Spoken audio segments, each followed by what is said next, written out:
Yeah, you're very clear. Okay, good.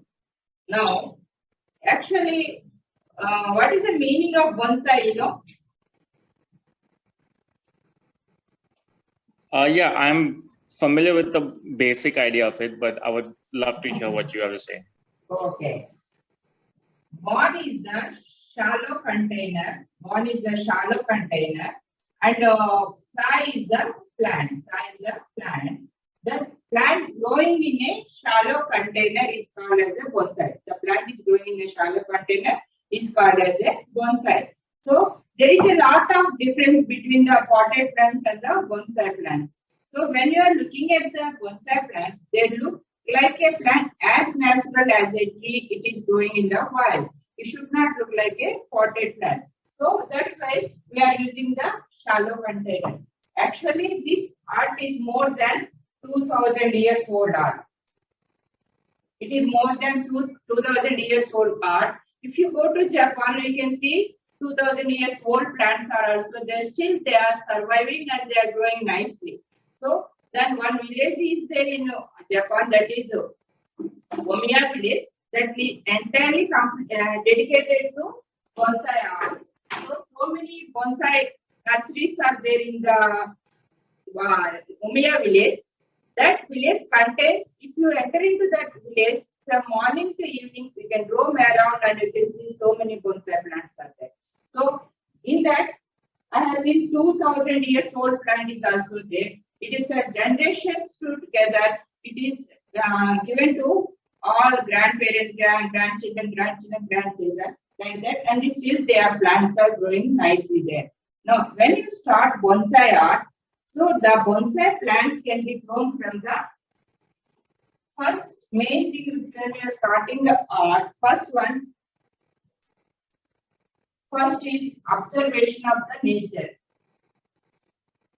Observation of the nature is means when you are seeing a banyan tree, the banyan tree will be in the umbrella shape. When you are making a bonsai plant of a banyan tree or people tree, we think as if our plant should be growing a umbrella shape like that. So like that, first observation is very important in the bonsai art.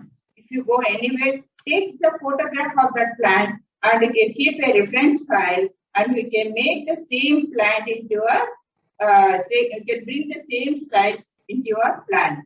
So like that, first that is the main observation. When you are observing the plant, the first earliest branch, first branch, primary branch is the longest branch because it started growing in the first. This is the first branch, so that's why it is the longest branch, and second will be smaller than the first one. Then as you go up, these are the younger branches, and the plant will be like this. Plant will be in the umbrella shape. Like that, when we are starting the plant shaping like this, first we have to see first branch should be longest one.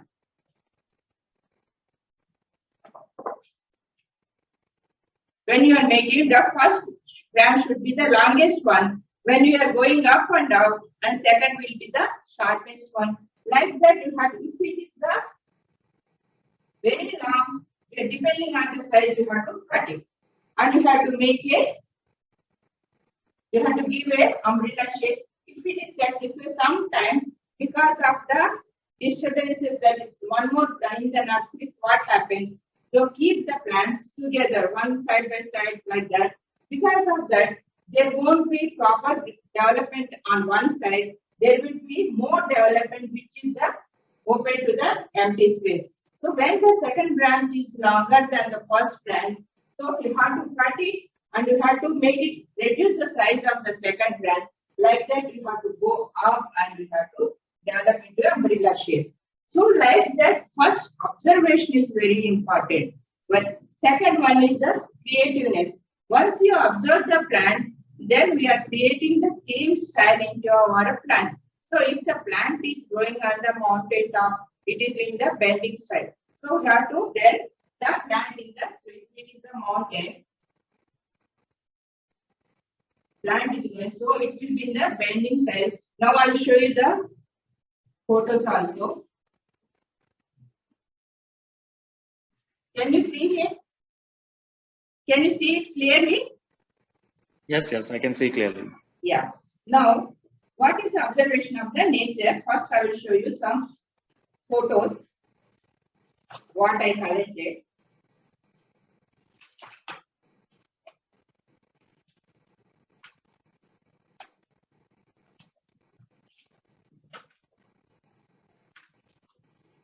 This is the wind swept style. Wind swept style means the wind is coming from this side and all the plants they are turning to one side. Can you see this one clearly? So all the plants they are turning towards one side. So this style is called as the wind swept style. In this wind swept style, then we are making this plant into a wind swept style. You can see this one. It is growing on the rocky area and the plant is, if this side we don't have any branches at all the branches they are turning to one side because of the wind. So when the plants are growing on the top of the hill, it happens. We see the wind swept style in the coastal areas like this, and on the mountain we'll see this type of style. This is called as the wind swept style. This is the observation. So if you want to make a plant into a wind swept style, so we have to bend totally the plant towards one side, right side or the left side, and we have to give a shape to the plant and we have to develop the plant like this. So second one is, now here the plant having more and more branches. It is starting from the base, so more and more branches are there. Here, if you see, it is having more and more branches. Like that, we have to develop more. This is called as a multiple trunk style. If you see this one and this one, same thing we are developing in our plant. So like that, we are observing the nature and we are developing the plants. This is called as a cascade style. This is called as a cascade style. This plant is growing on top of the hill because of the thunderstorms and heavy winds and heat.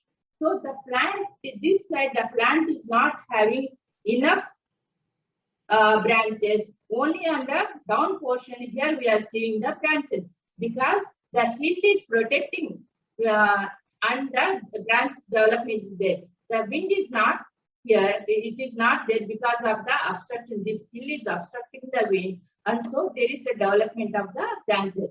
So this is bending towards the down. Actually, the growth of the plants will be always upwards against the gravity. But in the cascade style, they bend down towards the gravity, and the development will be, but the development of the branches will be in the up like this only. This is the mountain. When the plant is bending like this, the branches they turn towards the sky like this. But the plant development will be like this only. Here, this is the one balancing branch will be there. Like this, the development will be there. So like that, if you see this one, this is called as the cascade style. So this actually, what I told is, bond means shallow container, style is the plant.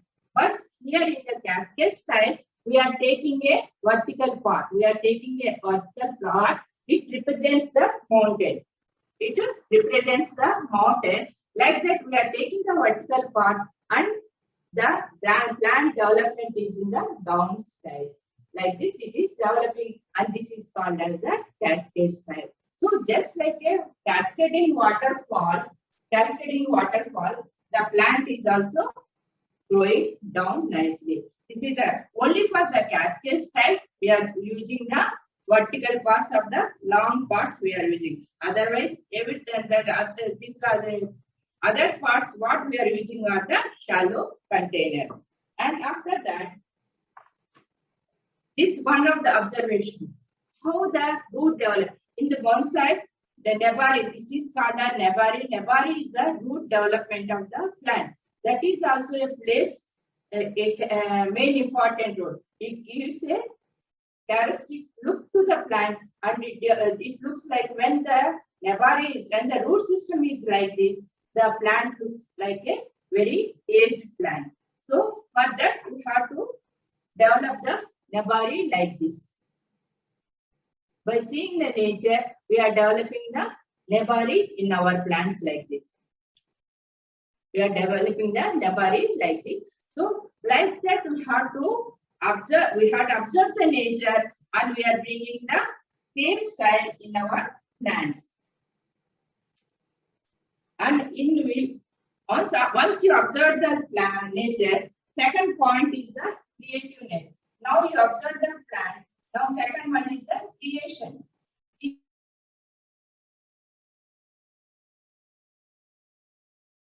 When this plant like this, shall I cut the branch? So like that we will get an idea in your mind, and we can give a shape to the plant. If you are good at drawing, we can make my future plant is going to be like that. So we can draw it.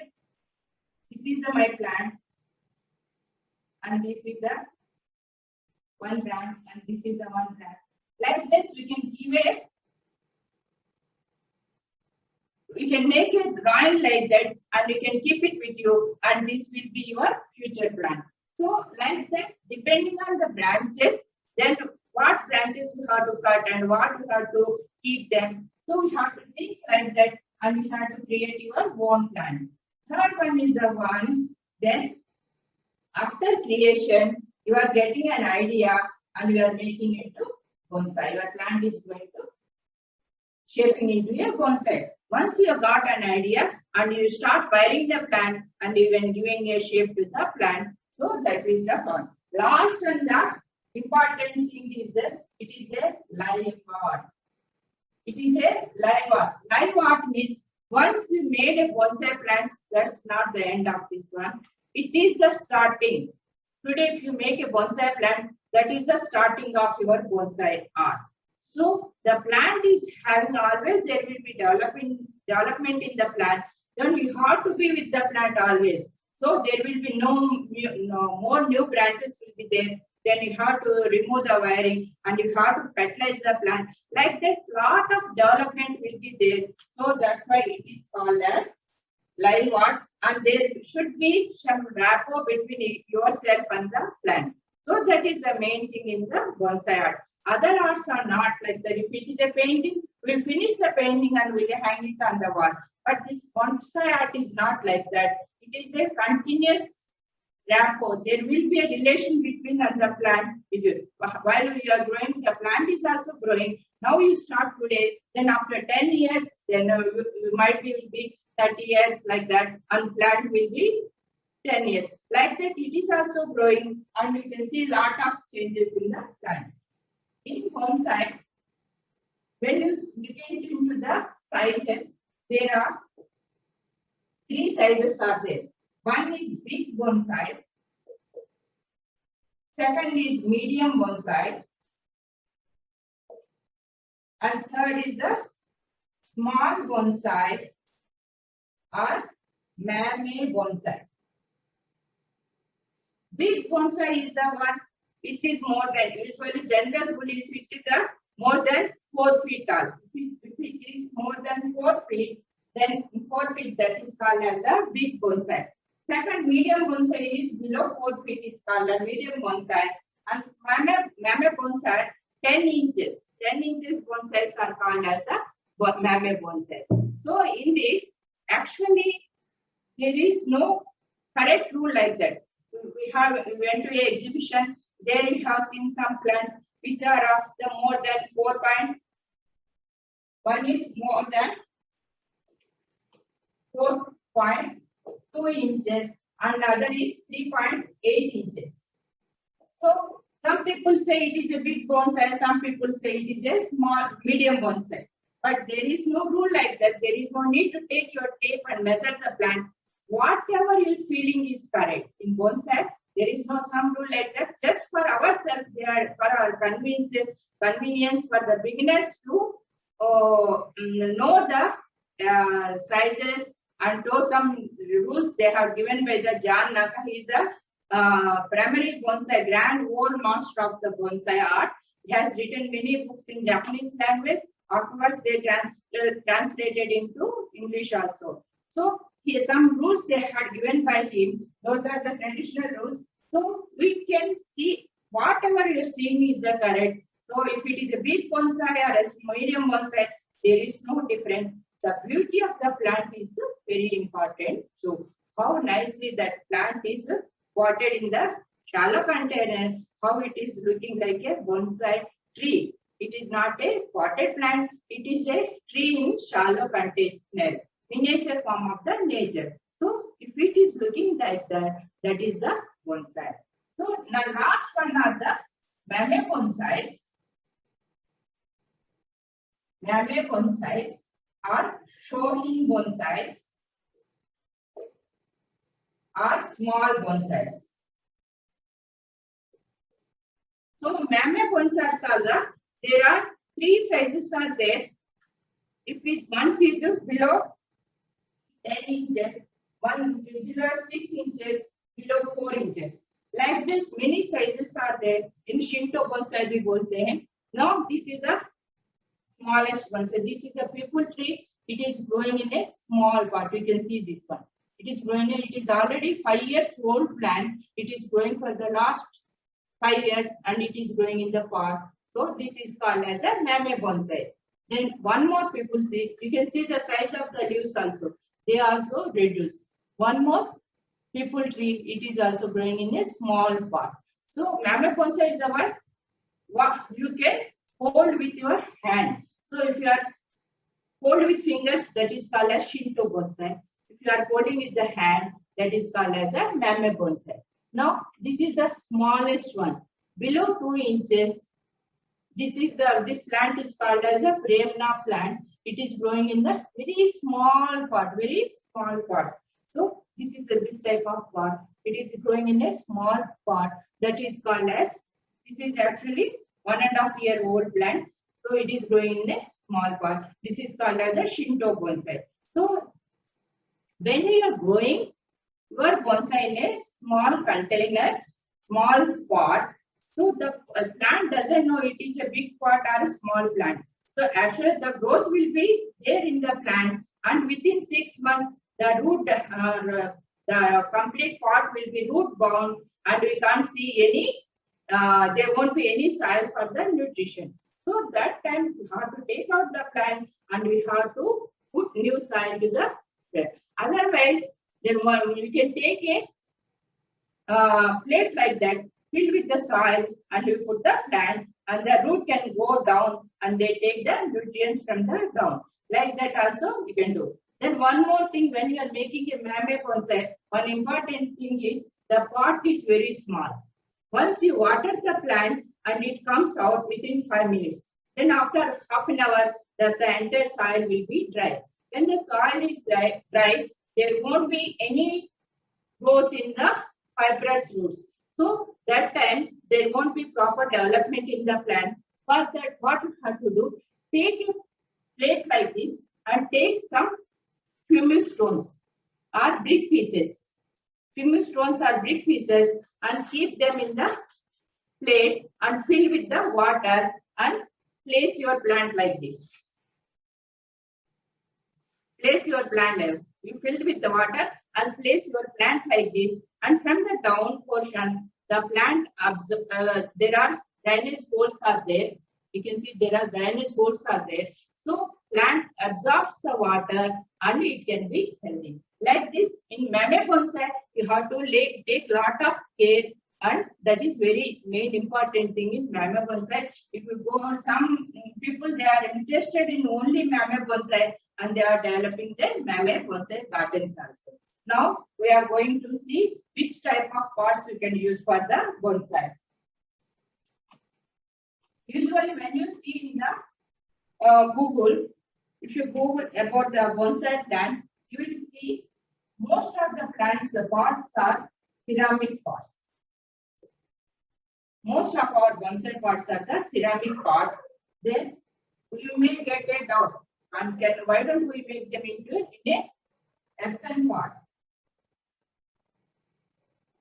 Earthen pot, maybe plastic pot, or cement pot. So actually, earthen pot is the best pot for any plant growing, any for the plant. It is a very best plant, very best pot because the earthen pot is having micropores. So they absorb the cool air and give it to the plant inside. So when you put water in your matka, that is in a earthen pot, so there will be after 1 hour the water becomes cool. So that time like that, these earthen pots are very best pots for our bonsai plant. So we can develop them in the earthen pots also. But the main thing when you are growing the plants in the earthen pots, after some time, after 6 months, you will see a greenish moss all over the plant. That because of that greenish moss, some of the micropores will be closed and you can't, there won't be any air circulation to the plant. Then we'll scrap it out and we'll put some color and we'll put the plant again. Then like that you have to do it. A lot of maintenance is there. Then after 1 or 2 years, the pot will be breakable. It is not a strong pot. So that was earthen pot can be breakable. So that's why we are not using the earthen pot. Second one is the plastic pot. You will see the plastic pot. When we go to a nursery, most of the plants are in the plastic pot. If you make it upside down, the pot comes out. So the pots is not holding the roots. In the earthen pots, inside is the rough and micropores are there, so it can hold the roots. But in plastic pot, it can't hold the roots. So that's why we are not using the plastic pot. So second one is, last one is the cement one. Cement is the habit of absorbing more heat. During the summer months, if you are staying on the top floor, what happened apartment? So a lot of heat will be going inside our houses and we'll feel that much heat. So like that, these cement pots have the habit of absorbing the sunlight and they can damage the roots inside the pots. That's why we are not using the cement pots. So last and the best one is the ceramic pot. Ceramic pots. Now many people are in India making these bonsai ceramic pots. You can buy from anyone. And the best thing is when you are buying this ceramic pot, 4 things you have to keep it in your mind. One is it should be smooth from outside. It should be smooth from outside. So cleaning will be easy for you. And it should have legs like this. It should have legs like this and drainage holes. If it is a small plot, 1 drainage hole will be there. If it is a big pot, 2 will be there. If it is a very big pot of 3 to 4 feet, it can have 8 to 10 holes. So it should have drainage holes and it should have legs and smooth from outside and rough from inside. This roughness can keep the roots, because of this roughness, the roots can hold the pot simply. So that's why we are using these ceramic pots. They can be used in China. Antique ceramic pots are 200 years, 300 years, 500 years old pots are also there. So they are very costly. So once you select this ceramic pot and once you start making a bonsai plant, and it can be used, reused and reused for more than 10 years, 15 years. I have the pots more than 30 years old pots are also there. So there won't be any breakage in this one. So this can be used and reused for many years. So that's why you are using the ceramic pots. Now, once you start using the ceramic pot, color is also very important. That color is also very important. So usually we'll see in the bonsai plants in the dark brown color or earthen colors like this, colors like this. The pots will be in the earthen colors or dark brown color. So when you are placing a plant in bonsai pot, the pot should not dominate. If you are using a red color pot, main attraction of the plant will go towards the pot. So that's why people will say how nice pot is yours, but they won't look at the plant.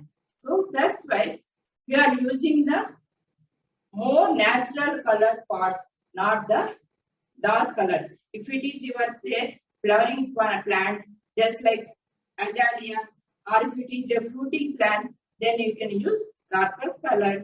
Otherwise, it is better to use earthen color pots. And when you are selecting the plants, most of the lot of shapes are also there in the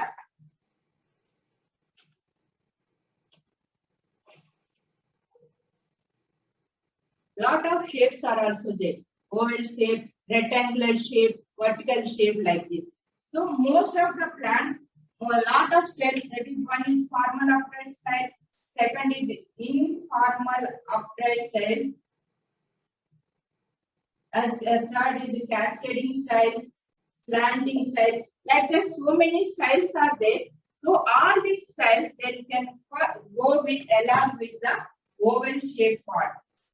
Most of the styles will go along with the oval shape pots or with the rectangular shape pots. Most of 80% of the styles in the nature, they go along with the oval shape or the rectangular shape pot. So like that we have to see. So when you are buying a pot, see the style of the plant and select the pot. So this in this, and not only that one, if it is a formal upright style, it will be in the placement of the plant is also very important. If it is a formal upright style, you are placing it the center little bit. If it is a center, little bit backwards. So like if it is a slanting style, you are placing it at the corner and the plant entire plant will be slanting towards the flow of the plant will be on the into the pot like this. Flow of the plant will be like this. So like that you have to select, and when you are making giving a style to the plant, selection of the shape of the pot is also very important.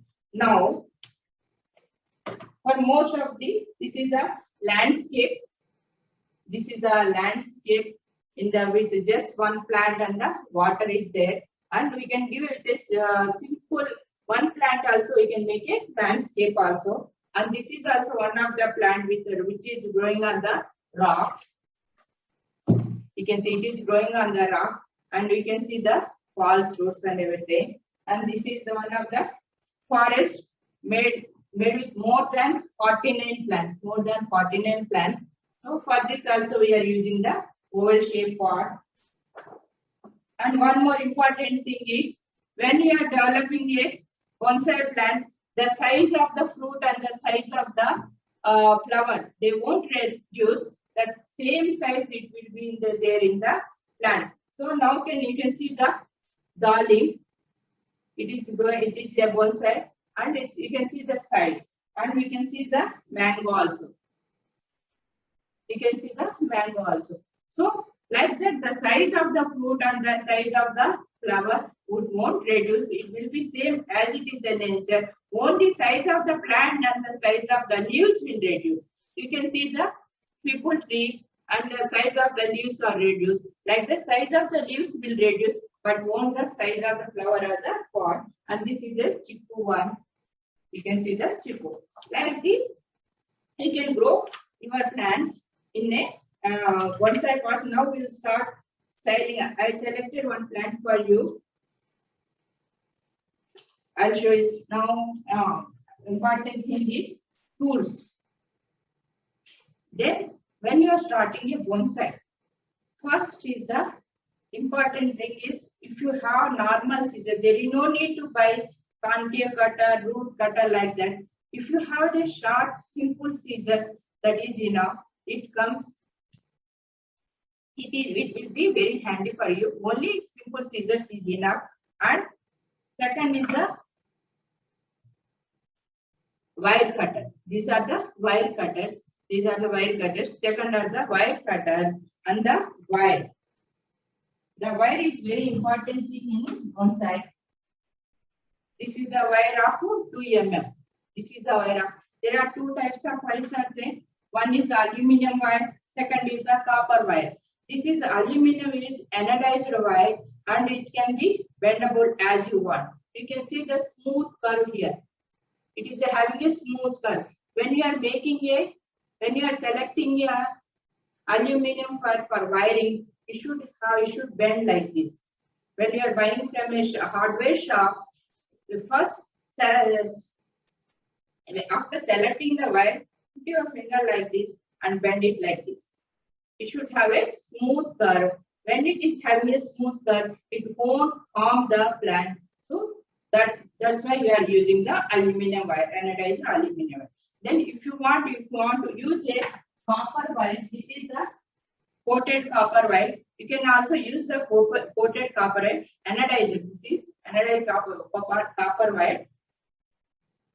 Sorry, it is annealed copper wire. And this copper wire, you can see, this copper is a little bit costly than the aluminum wire. If you want, you can use the copper wire also, but don't use naked copper wire, because when you are using the naked copper wire, when the plant is coming in this copper wire is coming in contact with the water, rusting takes place, oxidation takes place, and there will be more rusting. When there is more rusting, there can be a production, so many insects can gather over there and they can damage the plants. They can damage the trunk line or the roots. That's why we are not using the naked copper wire. If it is a coated copper wire, you can use the copper wire also. So like these two types of wires are there, and the size of the gauge of the copper wire is also very important. If it is a thin branch, we are using a thin copper wire. If it is a little bit thick branch, we are using a thick copper wire. 0.0 mm aluminum wire is also there. 1 mm aluminum wire is also there, and 3 mm wire aluminum wire also there. So depending on the size, the thickness and the strength of the branch, we are using the wire. So we have to select the wires like that, and we can see how we can bend the branches. Now, when you are selecting the wire gauge, so usually we'll take 1/3 size of the thickness of the branch. If the branch is, I'll show you.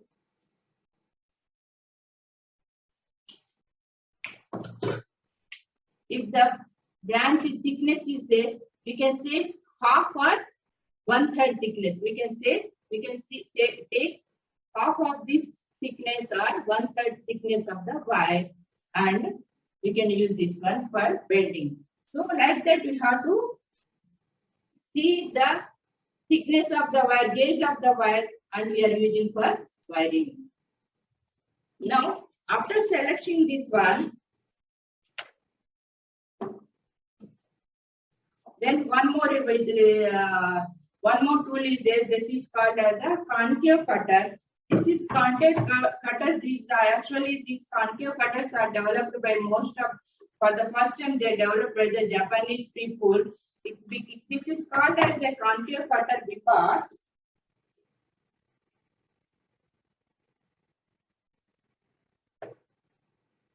this is the leaf of a branch. When the leaf of a branch becomes yellow and when it is mature, it falls down. When it is falling down, we can see a concave cut here. When we will see a concave cut here, that concave cut we can give with this concave cutter. You can see the shape of this tongue. So like this, you are using this one as a concave cutter. You can say it is as a branch cutter. So 3 sizes are there. You can take that one, and this is one more concave cutter. So this type of tools, once we have got the experience, you can use it. You can use those type of tools. For the beginners, this scissors is enough. One wire cutter and aluminum wires, and this one is a mesh, hard mesh. This is a mosquito mesh what we are using for our windows. This mesh is a good one for the keeping to cover the drainage holes, and don't use the iron mesh. Then after that,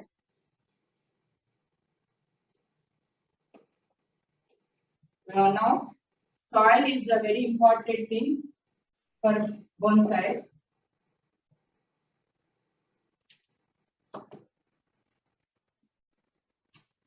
The soil, there are two types of soil is there.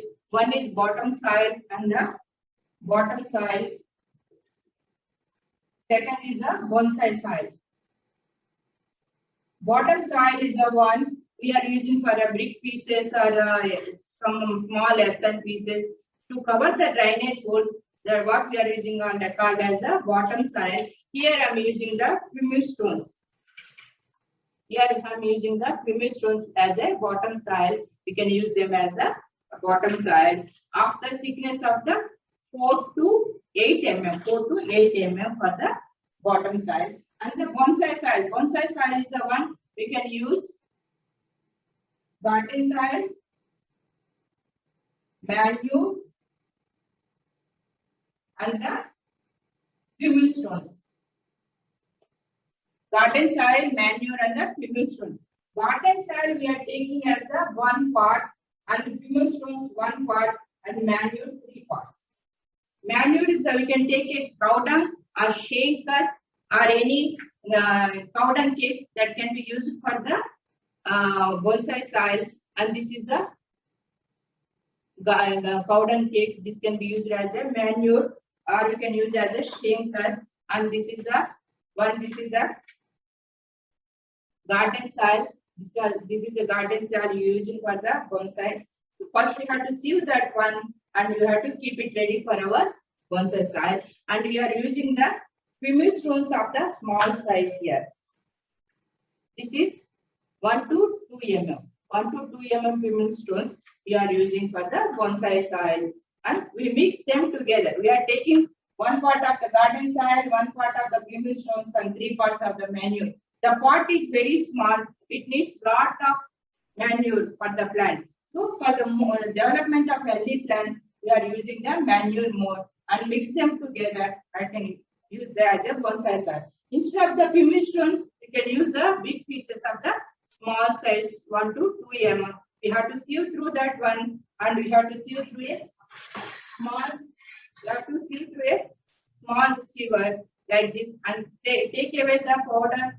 Throw away the brick powder. Don't use brick powder at any time. That can block the drainage holes. That can block the drainage of the plant. So don't use that one. Just sieve the brick pieces and throw away the down portion of the brick powder and take only the small pieces of this size. And you can use the brick powder. You can, if you want, you can use the leaf mold also. So these are the things we are using as a bonsai soil, and bonsai soil also differs from place to place. If you are staying in a coastal areas, that will be there people are using the leaf mold and the sand. So depending on the area where you are staying, so they are making the bonsai soil. So because in the coastal areas, lot of humidity will be there. Because in the humidity, lot of moisture will be there.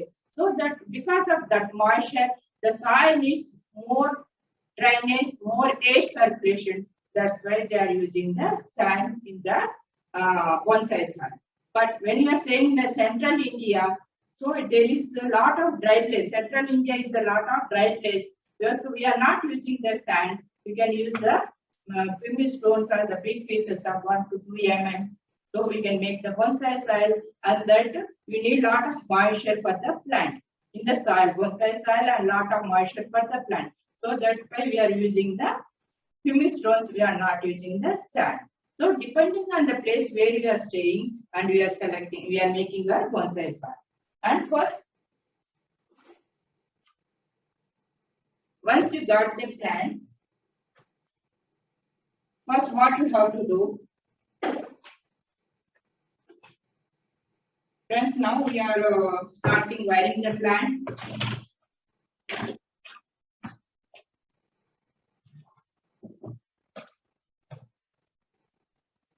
This is the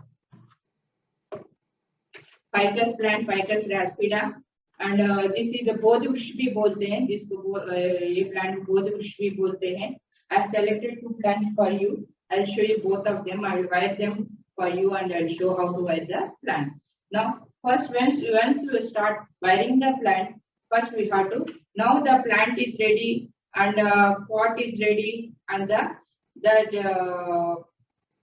bonsai soil is also ready and your tools are ready. Now you are giving a shape to the plant. Now the roots are coming out from the down portion. It is already this type of root. The plant is having this type of roots. No? This plant is good for the rock grown bonsai also. And the root exposed over the rock is also. Again, we can make a plant with the root exposed rocks in the style of the root exposed over the rock. Many times you will see the plants growing on the rock. So for that type of style, you need lot of long roots. Now this type of plants are good for the rock grown bonsai. Ficus is a good one for rock grown bonsai. And now friends, we can develop bonsai plants from the seeds also, and we can develop bonsai plants from the branch cuttings also, or we can buy from the nursery.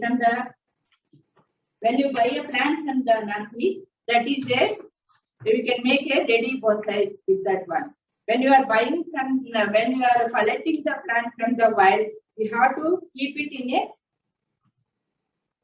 shady place for some time. You have to bring it home and keep it in a shady place, and you can give a style to the plant, but we are not directly keeping in a bonsai pot. So wild collected plants takes little bit time to become into a bonsai pot, to become into a bonsai plant, but that is the best one. The wild plants are already developed in the nature and they are mature and they are already having the old look. Oh, that type of plants are good. You will see the plants growing on the walls and old forts and the bridges. We can we can bring those plants and we can make them into bonsais. And now, friends, be careful. There are no bonsai seeds as it is. Actually, these plants are growing from a natural seed. If you are putting the mango seed in the soil, that becomes a mango plant, and you have to give a shape to the plant. That is the mango bonsai. But there are no seeds as it is as the bonsai seeds. We are not giving any hormones or any injections to this plant. We are growing in a natural organic way. Now this is a plant. First we have to take out from the pot and we have to style the plant. You can see this is in front of you. And we will wire the plant now.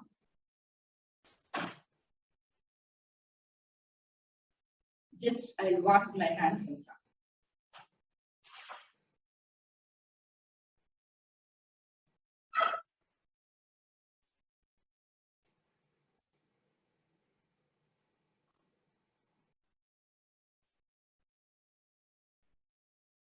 Now we are selecting. Now we are reducing the height of the. It is a primary branch. We are selecting this one as the primary branch, and this is the secondary branch, and we are making into a canopy, and we are reducing the height.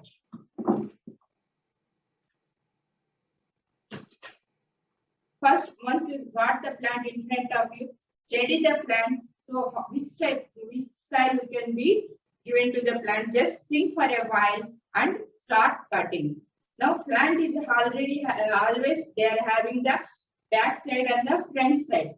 Front side is the one with the entire trunk line. This is the trunk line should be exposed. There should not be any branches in front of the trunk line. So back side we can have more branches. Back side we can have more branches, and the front side we don't have any branches at all. So it gives a clear look of the main trunk line, and it gives a unique look to the plant and edge look to the plant. First we are, this plant can be grown from the branches also. Then you have to cut it into 45 degrees angle, and you can apply rutol hormone, or you can use honey and cinnamon powder, dalchini powder, cinnamon, honey and dalchini powder, apply it here and put it in the soil, and it becomes another plant of yours. So you can start giving a shape.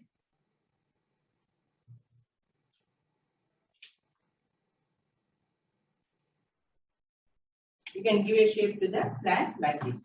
Now,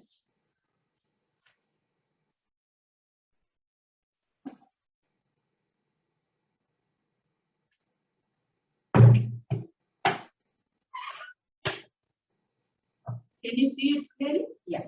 Now, this is the plant.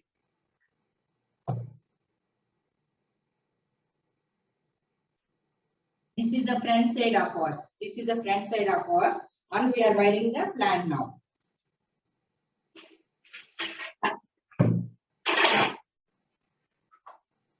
We are taking 2 mm wire. We are taking 2 mm wire. First, we'll wire this branch.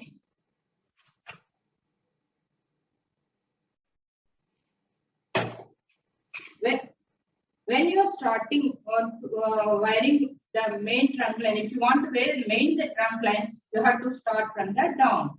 If you are starting the main primary branch, you have to start from the with the trunk line. There should be some anchoring for the wire. So now we are giving anchoring here. We bend it here.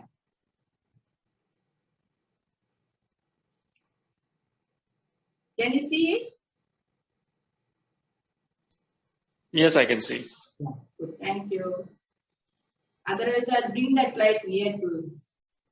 No, it's very clear. Thank you. Good. Thank you.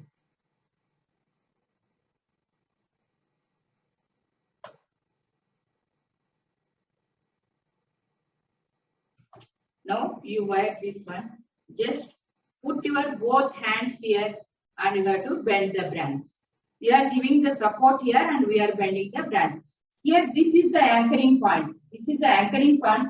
First, we have to give some anchoring with the main trunk line, and you have to go along with the branch. And the distance between the two wiring should be same, and the wiring should be in the 45 degrees angle.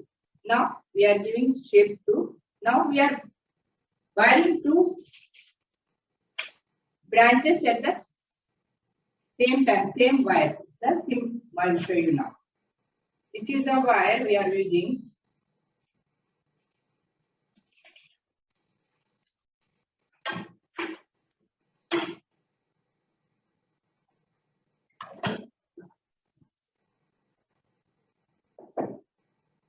And this is the root exposed side. You can see the roots, they are coming this side. You can see near the river beds. So when the floods are coming, some of the soil will be exposed, and some of the soil will be tied down, and we can see the exposed roots. That is called as the root exposed style.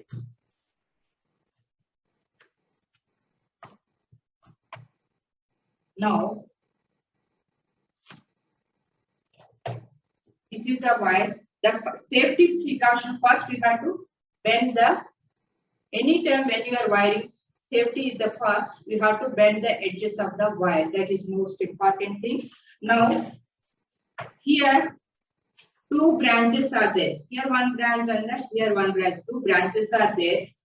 Then we are coming from the back.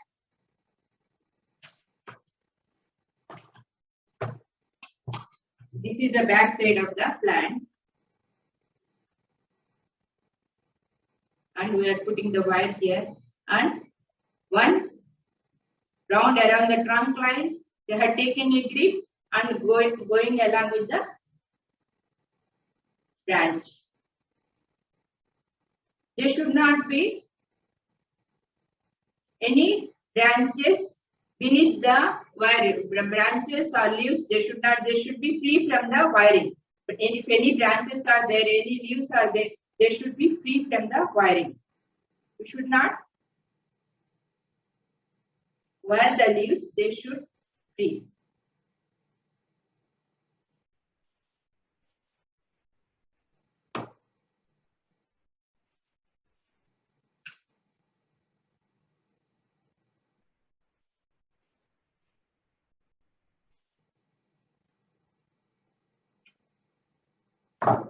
Now you are taking it as a, now this is the canopy.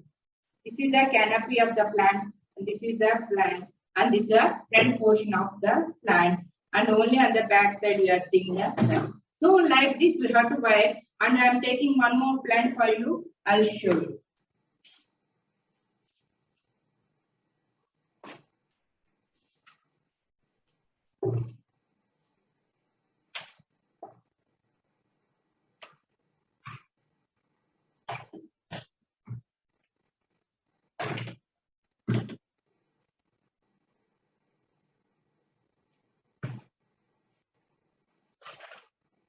This is the China box plant. Box would be both there. This is called as the China box plant. And first we have to take out from the pot. First main thing is we have to take out from the pot. And then keep the plant in front of you. This is not stable. So keep the plant in front of you. Now, from the down, first, if the down portion, if it is covered with the soil, we have to remove some soil from the top portion, and we have to see the root system. Now, I'm removing some of the soil here.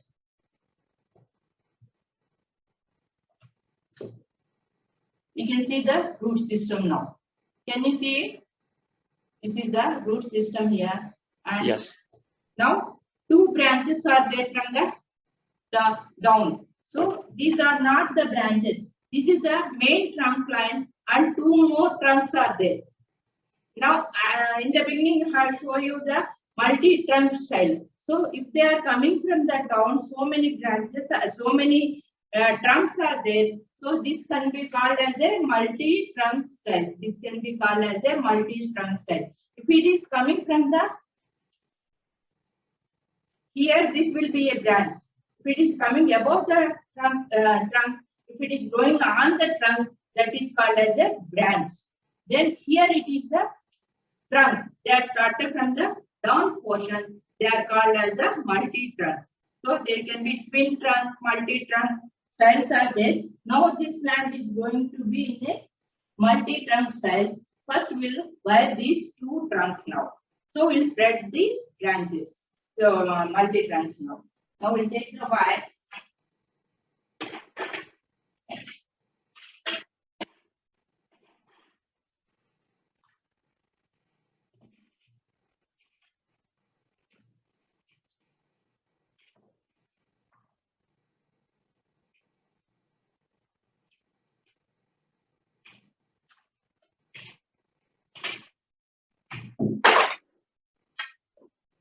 So we start from the down. As I told you, when you are starting the main trunk or any side trunk, first you have to put the wire into the soil. First, you should have a grip. So press this wire into the soil. I am pressing down into the soil here. You have to press into the soil and bend around the branch.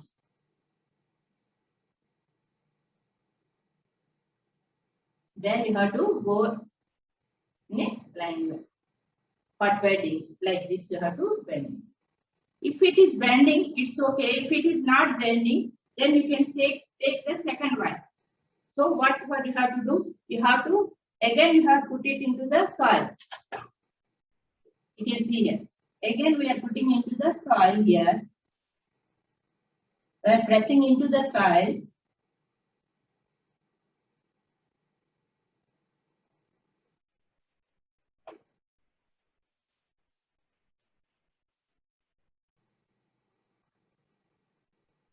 Along with the same lines of the first wire, you have to bring it. Now we are going along with the first wire.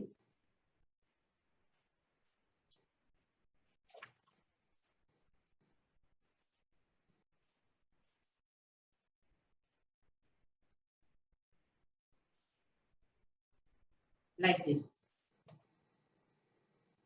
Can you see now? So both the wires are together now. You can see.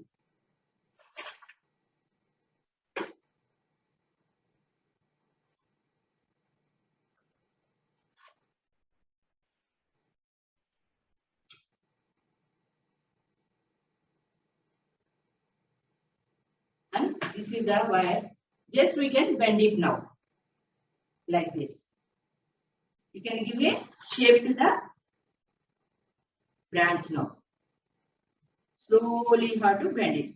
Now, we'll bend this branch also. We'll bend this branch also. Now for this, I'm taking a thick wire now. I'm showing all the examples how we can wire which type of wire is good. Now this is a little bit, you got 3 mm wire. This is 3 mm. This is a thick branch. I'm taking the 3 mm wire.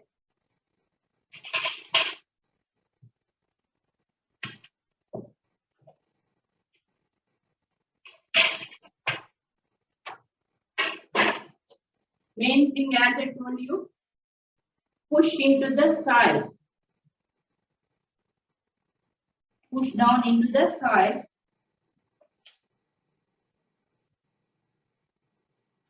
And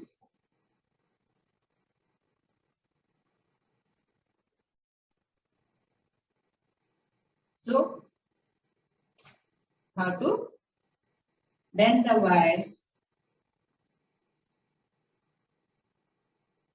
here. So if you have thick wire, thick gauge wire, it's okay. If you don't have thick wire, gauge wire, you can use a single wire and you can give double wiring. Take a single wire and you can do double wiring and you can give a shape. Now this is the front side of your plant now. Over there, now we are reducing the height.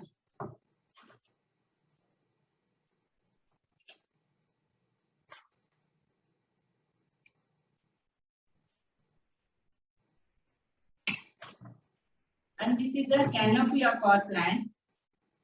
These branches, and this is the shape of our plant.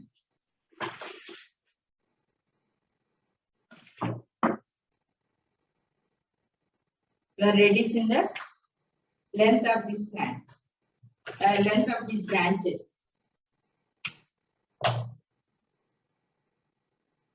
When you are cutting, the main thing is, important thing is, you have to cut above the leaf, Always you have to cut above the leaf. If you are in keeping this leaf, there are chances of getting more branches from this side.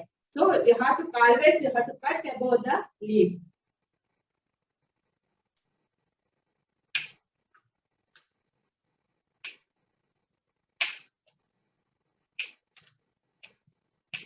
And then one more method is there, that is called as clip and grow method. In that clip and grow method, they don't do wiring, just they cut the branches. So if you want, now this branch is going tall, then if you want more branches from the down, you have to cut it here. Then we are stopping the growth here, and there will be more development of branches from the downstairs. So like that, there will be one branch this side, and there will be one branch on the left side. Like that, there will be development of more branches on the all sides. Now, if you want a branch only on the right side, keep the right side leaf and cut the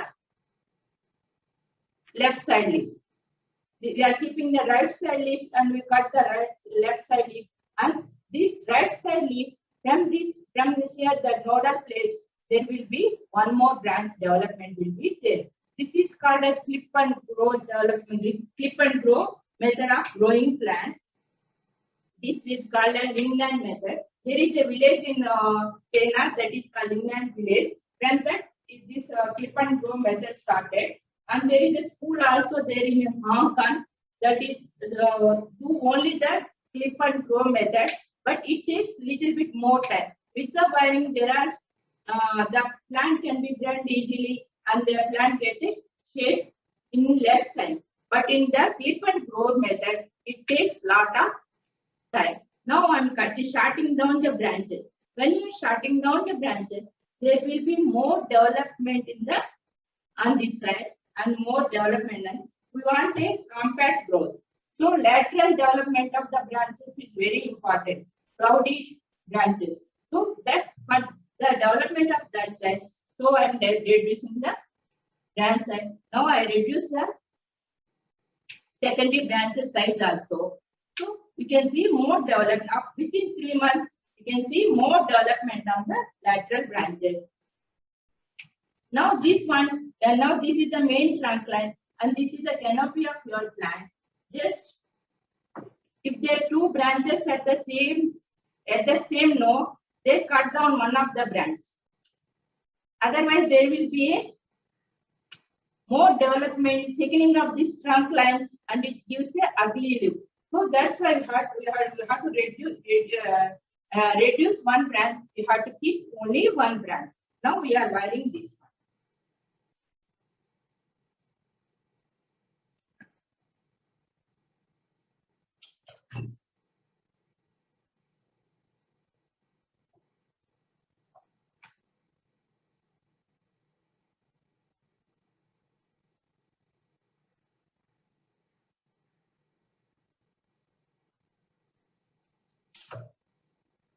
One more small branch is there. We are bending that one. We are starting when the same here from the same along with the first wire and go along with the same lines of the first wire. And we are bending the branch. And this is the canopy.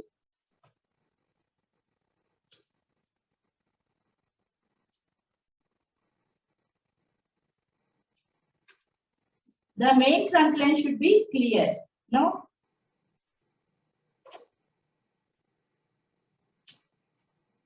We have taken this one as a front view because this is clear, and that's why we have taken as a front view, and we just will move this one towards your side. And if you see on the back side, more branches are there. So this will be our back side, and this will be our front side now. Now we have prepared the part, and we will keep it in a part. I am reducing the length of the second branch. This is the eldest branch, second eldest, and the younger branches on the top.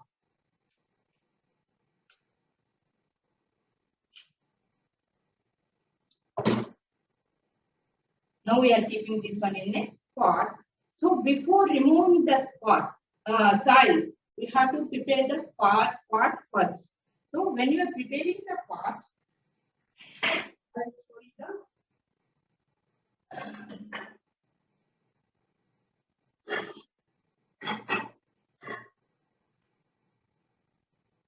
so this is one pot we are keeping in front of you.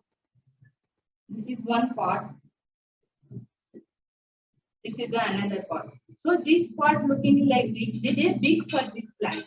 So we are taking this pot as a. We have selected this pot, and we are making this pot ready for the plantation. So what we are doing first?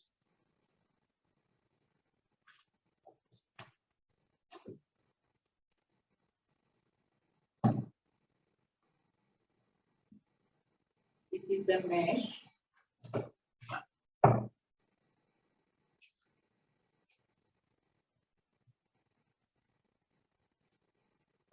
And these are the two pieces, and this is the wire.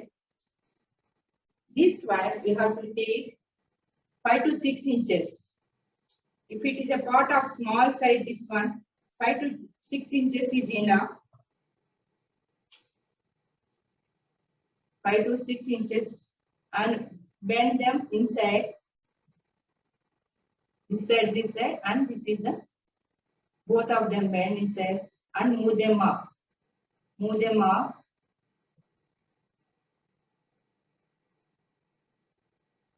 Put it inside the frame. Put it inside the frame like this. And second one, I made a YouTube video how to bend these things and how to repotting and what I told you, styles of the plant and everything is there on the YouTube. So I used to share that YouTube link with you. So you can see all those things, what I explained, everything is there clearly in the YouTube. Now, this is the one. Yeah.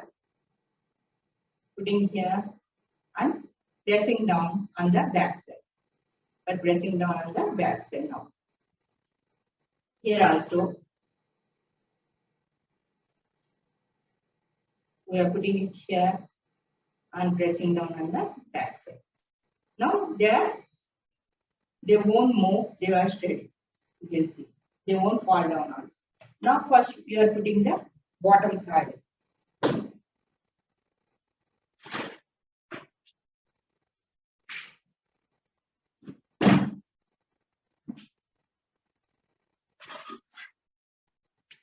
This is the bottom side. This is the bottom side. Just we are covering the drainage holes. That's all.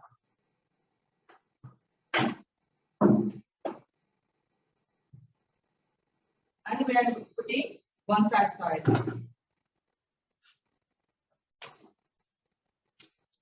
One layer of one side soil. One layer of one side soil. And this is the fungicide, Pyrodon. This is the fungicide. If any insects are there or anything, so that can, this fungicide keeps away all those things away from the soil. So we are putting spraying some fungicide, Pseudopape or any fungicide is enough for this. You can use any fungicide. Now after that, one more thing, that is that wiring. Some people will ask, can you wire the, is it important to wire the branch when you are putting in a pot?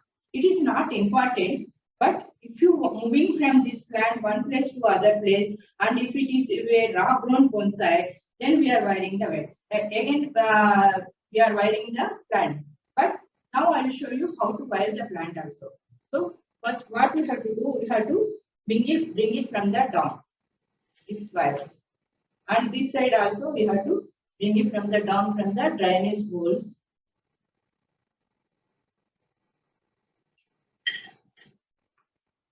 Press it down. Now these are the wires, bend them. These are the wires now. Now our pot is ready.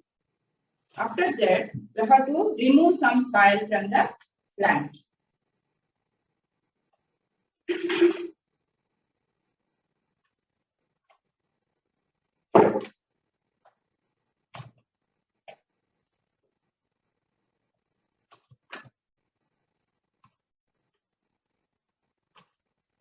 And remove some of the soil.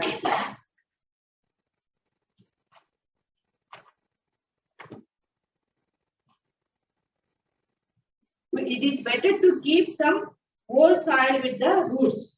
So if you are keeping the soil with the roots, no, there will be a fast development of the roots, and the roots, the soil, the older roots can develop very fast, and that can be, the plant will be healthy. There won't be any dieback in the plant. So that's why in the, not only that one, in the old soil, there are friendly microorganisms are there.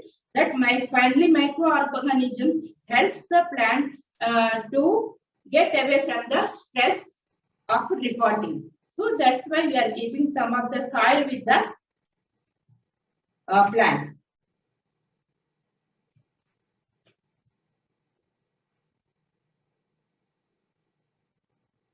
Thick root is there. We are cutting down that thick root.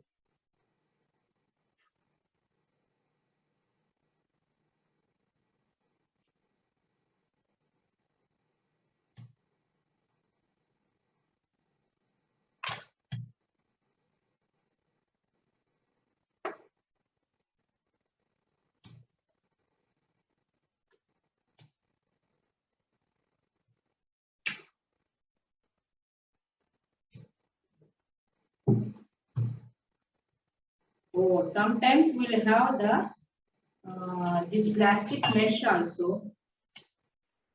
You have to remove that one. Seedling tray will be there. Seedling pot. You have to remove that one also. If it is there, there won't be proper development of roots when they're down. So that's why you have to remove that.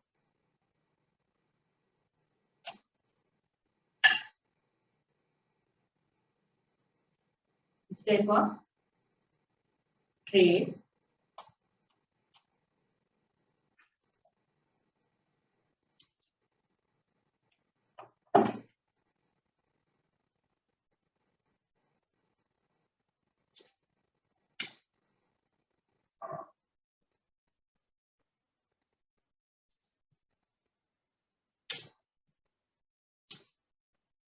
Now,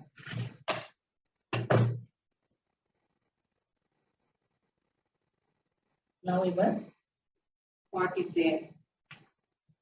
This is the front side. Now we are making this pot into four parts, and this is the center. Just little bit back from the center, and we are placing the plant. This is the front side of the plant, and we are placing this. And these are the wires. So we are tying this plant.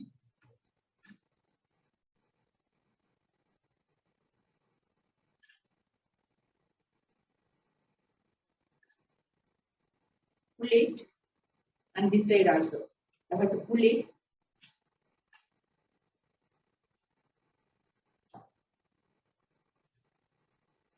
Tie it on the back.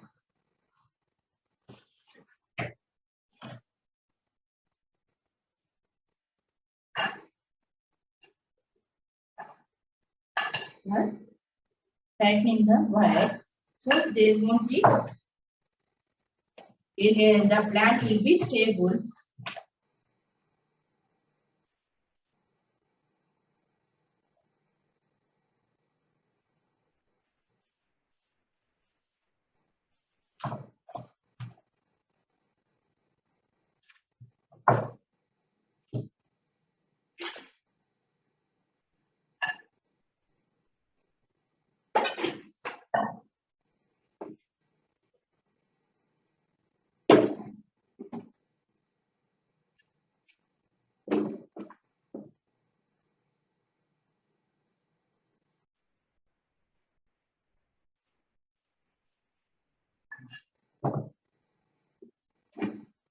Now see the plant now. Now we are filling entire pot with the bonsai soil. See the bonsai soil.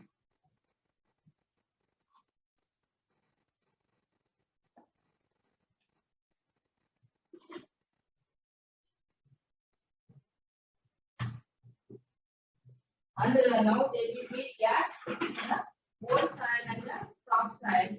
So we have to fill those gaps with the chopstick, any blunt edge. So you have to push it inside and just slowly you have to move this brush chopstick inside, and if any air gaps between the old soil and the new soil will be there, that we filled completely, and the plant growth will be proper. If any gap is there in the old soil and the new soil, the plant can't grow properly. So we have to press down the soil and make the plant stable like this.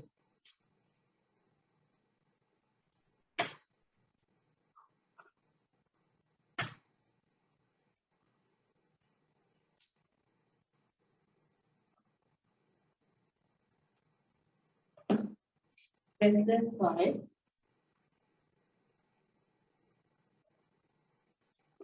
It is more soil it wants.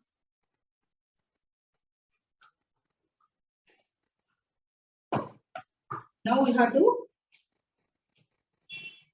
place moss above this plant soil.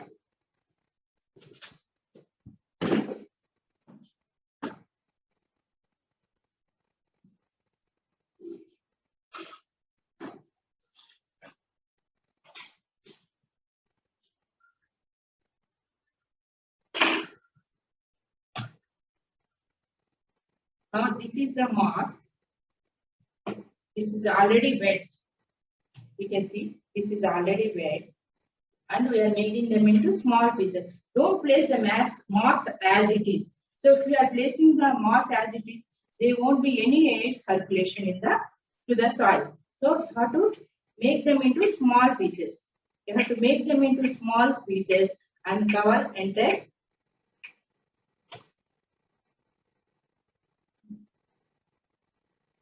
soil. And when you are covering this one, no, so there will be the soil will be protected, and if you are watering from the above, no, the soil won't flood out.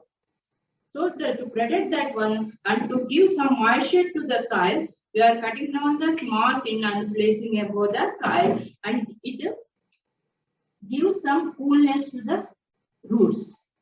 So once you water the plant, and the water won't be evaporated easily, and it will stay inside the soil and gives coolness to the plant.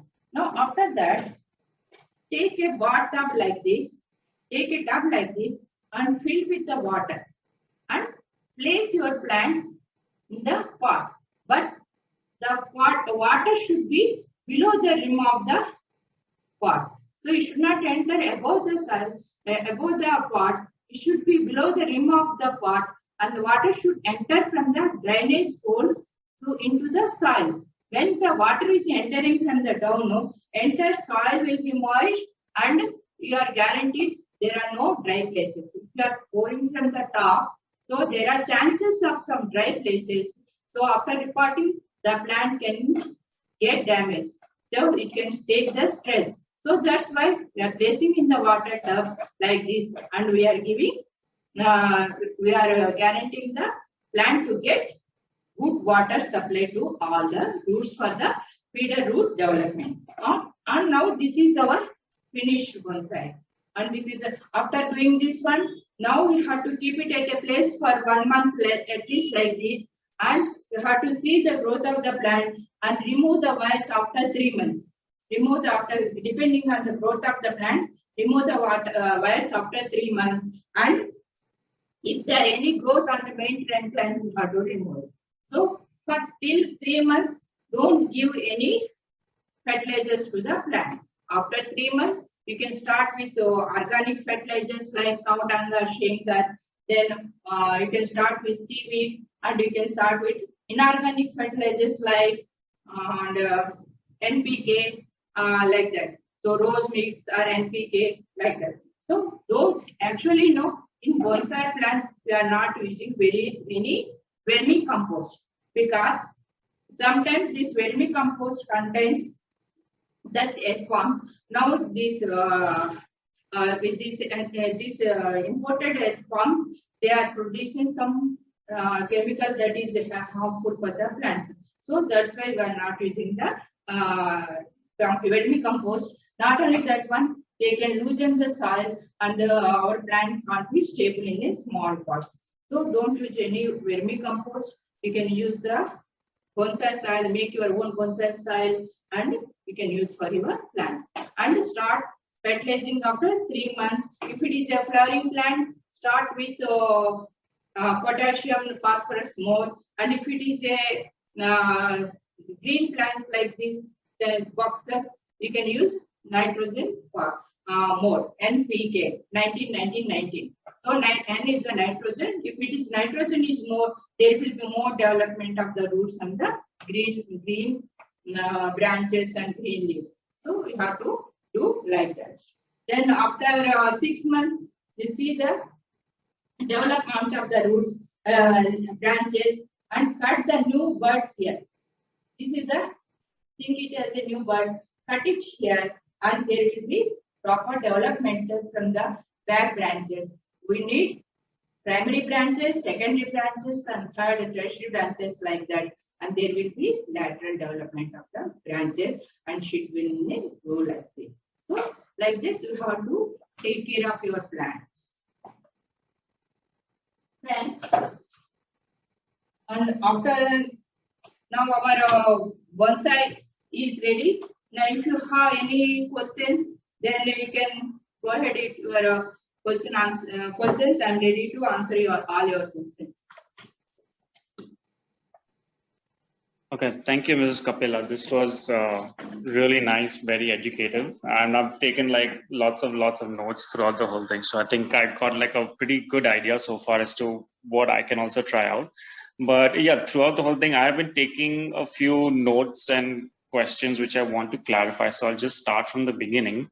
Firstly, with regards to the choice of the pot that you said, the couple of pots that even I have kind of are exactly the way you described. They are small, they are rectangular. It's about 2 inches in height. It has a nice, decent drainage holes, and it is ceramic. But what I wanted to ask is, you were particular that the pot should have not only a drainage hole but also small legs. Why exactly is those legs really necessary? Is it because of the wiring underneath? This one, the legs. No, you are asking for the legs. Yeah, okay? Yeah. Any part, no, when you are taking as a bonsai, anything in a natural, when you are going a potted plant, legs are very important. When the legs are, the drainage will be proper, and they won't stay any, once you water the plant, it won't be blocked, it will be flow will be free. And not only that one, air circulation will be there. Air circulation will be there because of these legs, and the plant root growth will be proper. So more oxygen and air, the coolness will be there for the feeder roots, small roots, and there will be proper development. That's why it's very important. Understood.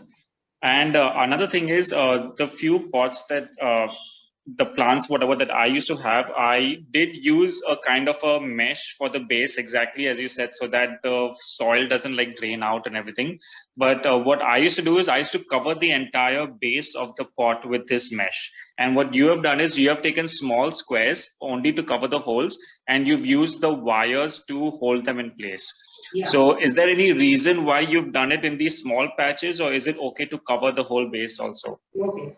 Then when you are covering this small portion, no, I'll show you difference now.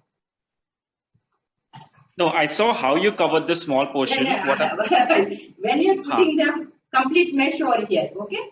Okay. Yeah. So lot of space is wasted. So sometimes there will be some gaps between the mesh and the soil, pot edges. That is. So there will be some gap will be there, and some because of those gaps and everything, there will be some the generation of some insects. So propagation of some insects will be there. So if you are taking only up to this, only the as much you want, as much you want. So only this area is covering. The entire area is free enough from the mesh. It is open. So there will be a proper root development, and it can hold the down portion, the roots can hold the down portion and the edges of the pot. So because this roughness. Understood. So it is better to have only this much piece is enough, and there will be proper holding of the roots, and there won't be any insects, development of insects won't be there because in the gaps of the mesh and the pot. Understood. And so also with regards to the pumice stones that you have to add to the soil, I just wanted to ask, what exactly is pumice stone, and is it the same as aquarium rocks? Aquarium, really, I don't know which type of stones. Actually, once you put these pumice stones in water, no, there are chances of floating in the water. They are very light. These pumice stones, no, they are very light, and they have micropores. Okay. These stones have very micro. They will call as the lava or rocks also. So because of this porousness, once you water the plant, it can take suck the water, and these micropores can hold the water for some time. So because of that one, the roots development will be everything. What we are doing is for the proper development of the pot, so plant. So that's why this porous pumice stones helps the more this one fibrous root development, feeder root development. So that's why you are using. Instead of this pumice stones, you can use brick pieces also. Brick pieces are also small, and they are very porous. that one also we can use them. Understood. Only Understood. one thing I told you, we have to take out the big powder. That is main important thing. You have to take out the powder, you said, right? Yeah, that is Understood. the main thing. Yeah. Okay. And with regards to taking out the powder, is it okay to just like rinse it under the tap and everything and to just wash away the powder if we have the bulk of the stones or whatever? No, brick pieces are there when compared to pumice stones. These are also washed ones. So once we put in the brick pieces in the water, they can come in down into the pot, so they won't float. So it is better we can wash that one also. But its best thing is I'm doing the sieving thing. So afterwards, after one sieving is over, you can wash with the water. Understood. Yeah. Okay. And so many people, of course, like my source of information for all this was largely online. So I have like lots of different places. So I just want to know what I have gathered is correct or not. A lot of places, what they recommend for this potting and stuff is to put a thin layer of activated charcoal above the stones to kind of avoid rot and things like that. So I wanted to know what you thought about that. Yeah, activity charcoal is also good, just like pumice and brick pieces. They are also having the small pores, and they can also act as a good drainage material for the plant. Activated charcoal is also best thing. Then you can use that one. Mostly we are using activated charcoal in the terrariums. Yeah, that's exactly where I learned it. Yes, yes. So terrariums are the closed ones. So to absorb the fall smell from the plant soil, so we are using that one in the aquarium.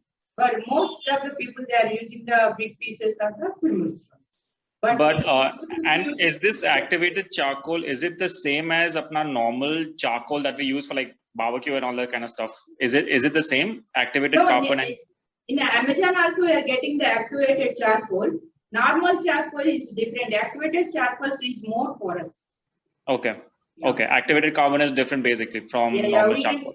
We'll get both the things, the activated and the normal. Activated is the best thing.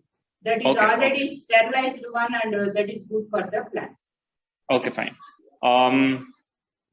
So the other thing is actually side by side, I'm so glad that you mentioned about terrariums, because that is also another thing that I'm kind of starting to do. So basically what I've done is I stay in Bombay, and basically since we have the monsoons, most of all these old buildings have a lot of all that moss growing on the walls and everything. So that's where I collected from, and I'm like trying to propagate it and just about figuring out how to build all that.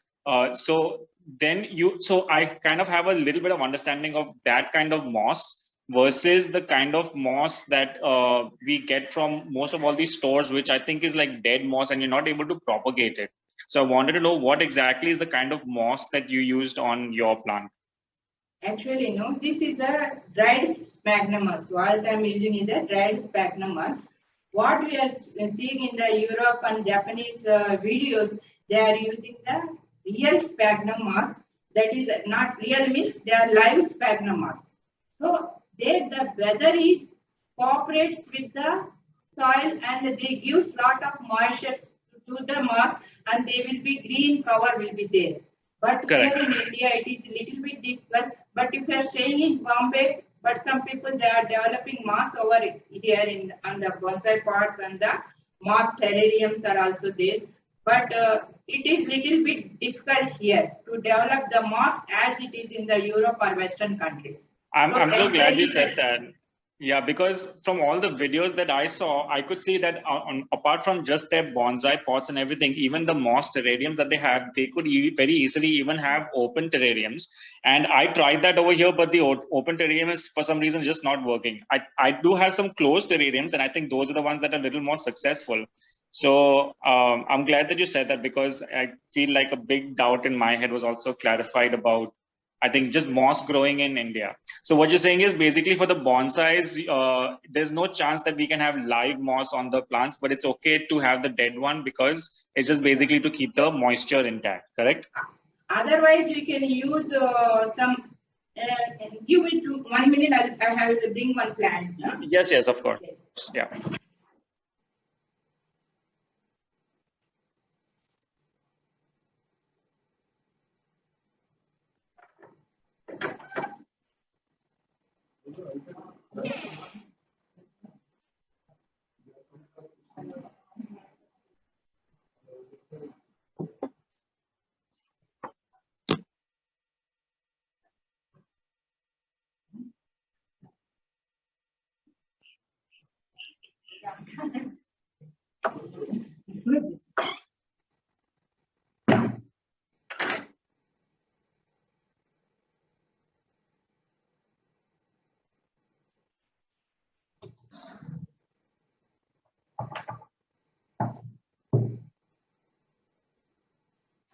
of moss, I'm using this sedum plant. So it Okay. is garden. Yes, I see it. Yes. Yeah. Wow. So instead of like that, some ground covers are there with small leaves, so that can be used for our bonsai. Understood. Understood. Yeah. This is okay. Wow. This is also really beautiful. Yeah. This is a painting on a marble tray as stones, and the plant is well. This is a ficus plant. How have you stuck the stones on the marble? Yeah, we can say that so many glues are coming. If you ask this aquarium people, no, they will give you the glue. They are is it silicone? Is it the aquarium silicone?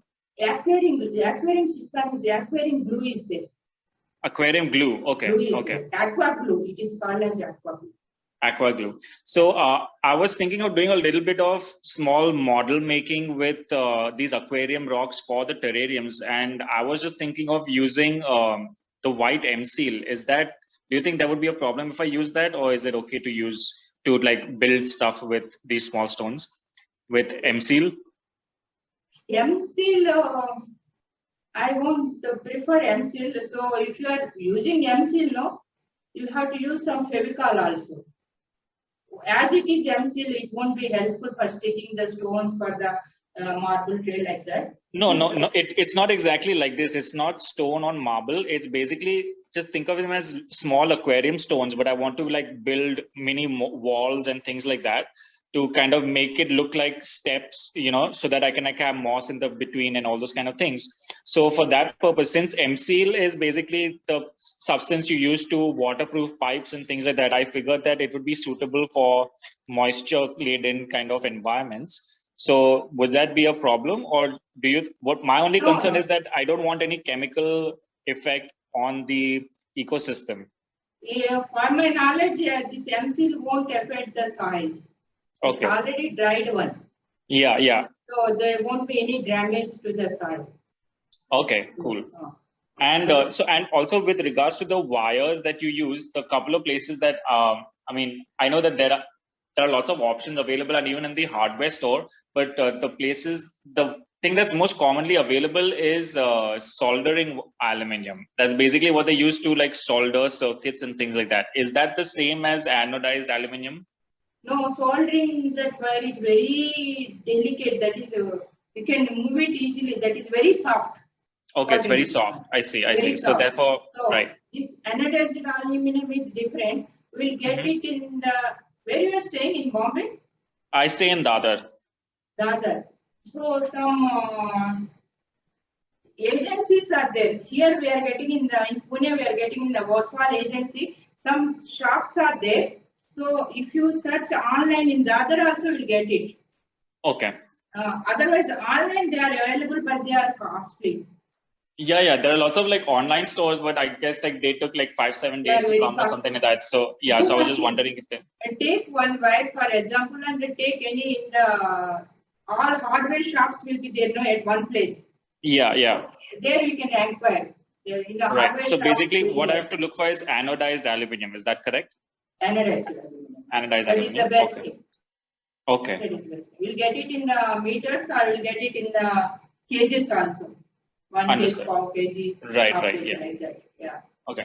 I'm also having the terrarium of 5 years old, that is closed terrarium, and 2 years old terrarium is also there. Oh, very nice. So do you have them? Do you have them right now? Can you show them?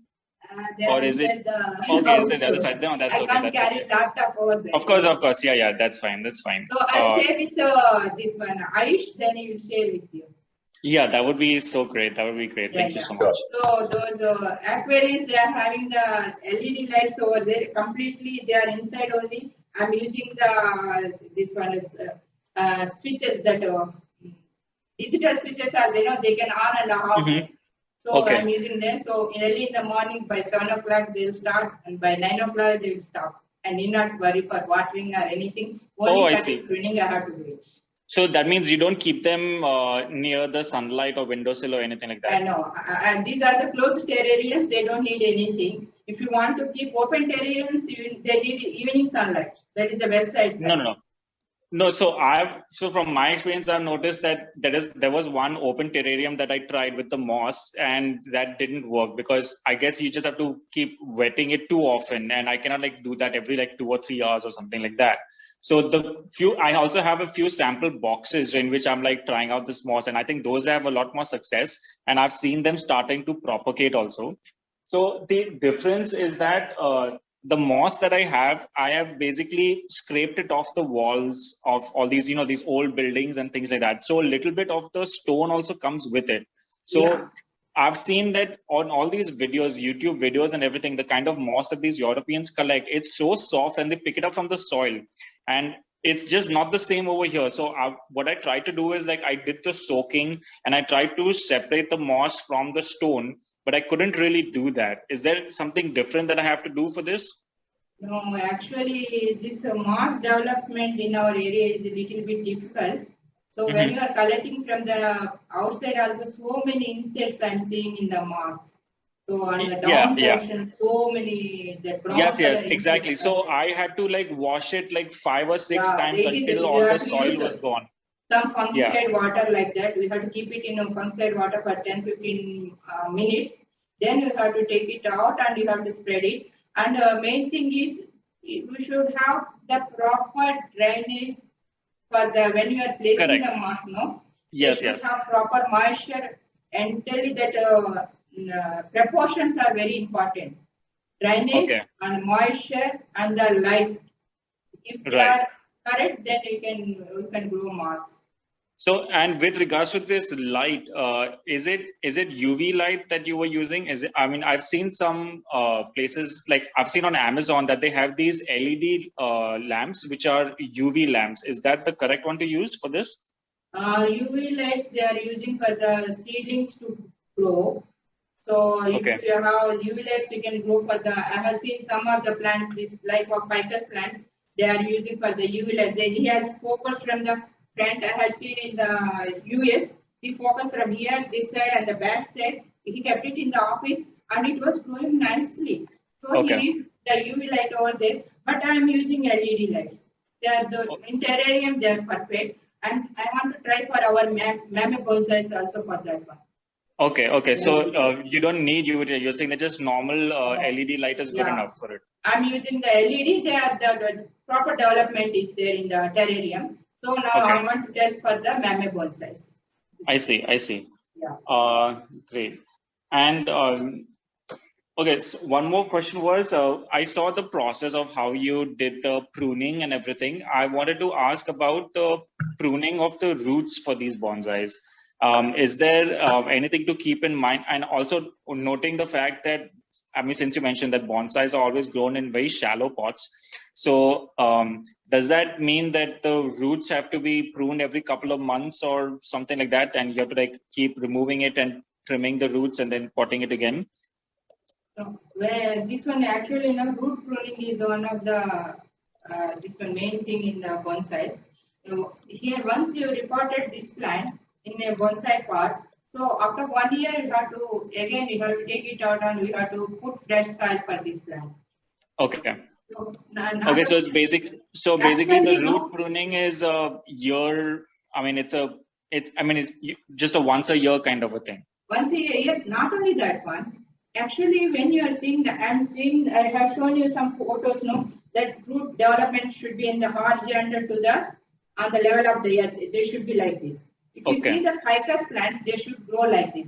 So we have to make once this is repotted and it is set to the proper bonsai container, then if you have the thick roots, so try to develop them in the horizontal manner.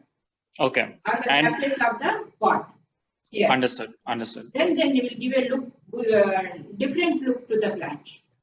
Understood. And basically the way to do that. Go deep and deep, so much is there in bonsai. Everything, how to shape a branch and how to get that cloudy look on the branch. Everything, so much is there in the bonsai.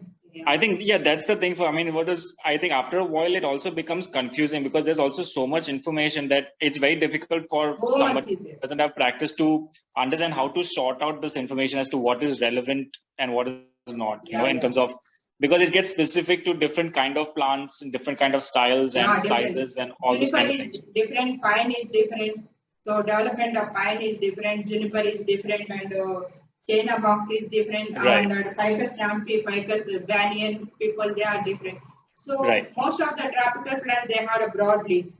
So development of those broad leaves into a bonsai is different. And so for a beginner, what do you recommend as an easy and fast developing plant to start with?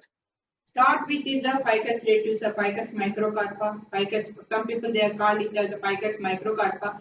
Ficus retusa or microcarpa is the best one. Otherwise, wildly collected people, tree or banyan tree is also good. Okay, but branch I mean, cuttings, you can make them from the branch cuttings also. This is a good season, right. This is a rainy season. Cut them, take a thick stem of 1 to 2 inches, cut them and keep it in the soil and let it grow into a bonsai. So with regards to this also, when you mentioned that you had put it in the soil, the propagation that I've done with few plants that I have, like after I cut it, I have to put it in water for a little while and wait for those white roots to develop before putting it into soil. But are you saying that I can directly, after cutting it, I can directly just put it in soil? Yeah, that's why I told you, first keep the ready pot and you can cut down the roots and you can keep it directly.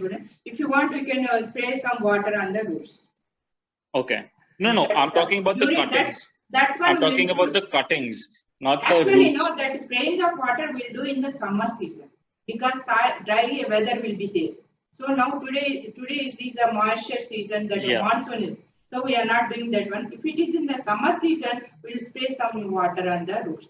No, what I'm talking about is when we propagate a plant and you take a cutting of a branch, that's when what I thought is that first you have to put it in water to wait for the roots to develop and then you cut it. Actually, no. When you are cutting a branch, it is at your home, you can directly put it into the soil. But if you are getting from the outside, so some gap is there. So there are chances of drying of cells. So they won't be, this water is there, no? It can be dried out. It may take 1 hour or 2 hours while coming to the house and it takes a lot of time is there left. So that time, you have to put it in water. I see. Then bring it home and you put it in. So then after bringing it home also, then you have to cut a little bit.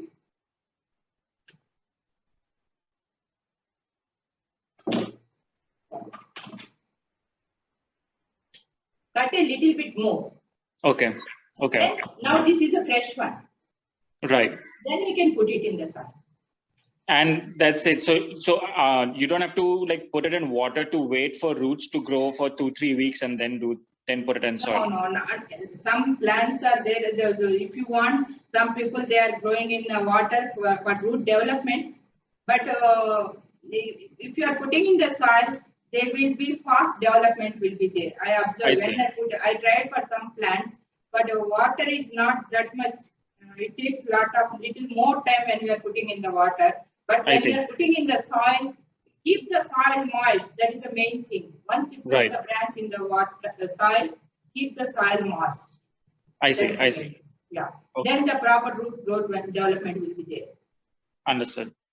And so I have one jasmine plant, which actually I think I got from Nursery Live itself. I'd done the a promotion thing, and they had sent this Mogra. That's the Arabian jasmine plant. And I was thinking of trying out this bonsai treatment on that. So do you have any specific tips or tricks for Mogra specifically?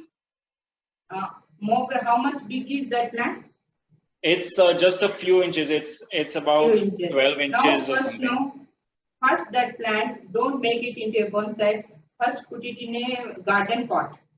Okay. And let it develop. That stem might be very delicate now. Let it thicken for a little bit, half inch like that. Okay. Then keep it in a big garden pot and style it over there only. Wiring or cutting or pruning, you have to do it in the spot only. Then afterwards you can shift it to after 1 year, then you can shift it to a bonsai pot. I see. So you're basically saying that to wait for the plant to thicken a little bit before doing styling and stuff. It is better to do it that way. So. Understood. Okay, great. I think as far as questions goes, that's all the questions I have. Thank you so much. Thank you, Anusha, but I didn't see you. You are on back side of the screen. Can I? Yes, of course. Sorry. Yeah, this is me. Hello. Hi, Anish. Hi. Nice Thank you talking so to much you. for this. Yeah, it was Yeah. so nice talking to you also. This was like very educative. I've taken like quite a lot of notes, Yeah. and yeah, I hope to develop this thing into something more as a hobby the way you have. So you stay in Pune, is it? Yeah, I'm saying if anytime if you are coming to this place, you can come to our house also. Then, Oh, that would be so yeah, if great. you Thank need- you so much. Because I love what you've done. Like, with, for example, the styling with the marble thing and all that is beautiful. Because it's also like exactly what I had in mind. Because I want to do more sculptural things with natural elements like this, with rocks and stones and plants and everything. So that's why I'm kind of like eager and almost restless to get started with all this. It's just that this thing, of course, is a hobby that tests your patience and it takes so long. So it is a best thing. This is a, I can say a lot of meditation is there. Just like yeah, in meditation, once you sit for meditation, so many disturbing thoughts will be there. Then slowly we'll cut down those thoughts and we'll concentrate on the main thing. Like that, when you take keeping the plant in front of you, so many disturbing branches will be there. Slowly we are cutting down those branches and we are concentrating on the main plant. Yeah, Just like a beautiful. meditation. Thank you so much. Thank you. That's beautiful. If you need any help, let me know. Then I will there to help you. I'll share some of the links with Ayush also. Then I will share with you. My Facebook page is also there. So what I'm creating, I'm putting on the Facebook page. Then you can see those things. Okay, that would be so great. And I don't want to sort of be too pushy anything, but if I ever have any doubts or something, can I like contact you directly? Yeah, sure, definitely. Queries? Yeah, sure. Thank you so much. That would be so great. Thank you very much. Thank you. Nice talking to you. Thank you. Okay. Appreciate it. Thanks a lot, Ayush. Thanks a lot. Thank you. Thank you, Anush. Ayush? Thank you, Shaljaji. So, I have recorded this session. So I'll share the recording with you, and I really felt this was a very nice session. I mean, like, you displayed multiple techniques in such a short span of time. So I think that would have been like very helpful if the other participants would have joined. But I'm sure they'll ask for the recording. So thank you so much for the workshop. Oh, I'm so sorry. I just thought of one more question. I'm so sorry that we're wrapping up, but just one, there was one sample that you had shown, which was also very beautiful. I made a note of it. It's basically when you sculpted the bonsai on top of rocks. Is there, so how exactly do you go about doing that? Because the roots, I think, started from the top of the rocks and then it goes into the soil or something like that, right? You are asking about the rock-grown bonsai? Yes. Rock-grown bonsai one.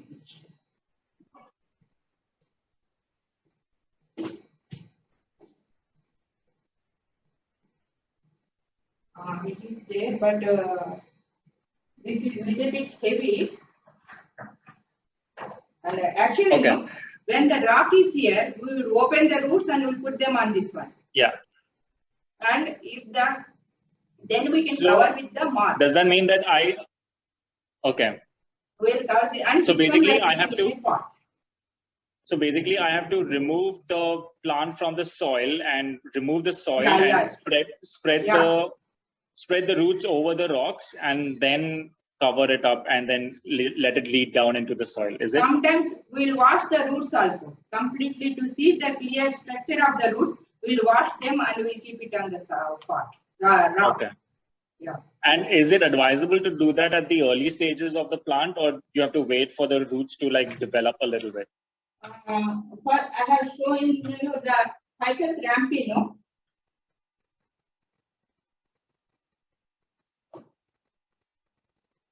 Now, this type of plants are also good, but it takes a lot of shock, more punky. And this one, what we made, this is not having more roots. Okay. This is having less roots. This is not good for rock-grown bonsai, but it develops roots after some time. Okay. And